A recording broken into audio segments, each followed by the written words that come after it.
In the Quran, Allah is absolutely obsessed with making sure everyone knows He's only one God.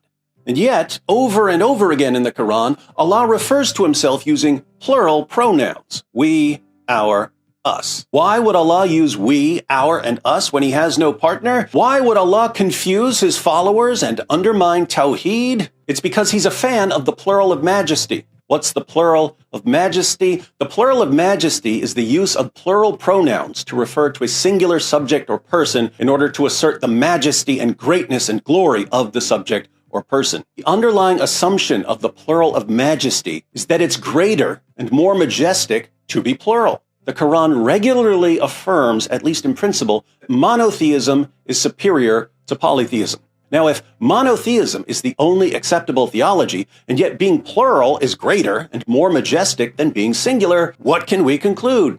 We can conclude that according to Allah Himself, in His eternal speech, the greatest, most majestic deity would be a deity that is monotheistic and yet somehow plural. According to Allah Himself, in His eternal speech, the greatest, most majestic deity would not be Unitarian, but, dare I say, Trinitarian? According to Islam, then, the Unitarian God of the Quran just isn't as great or majestic as the triune God of the Bible.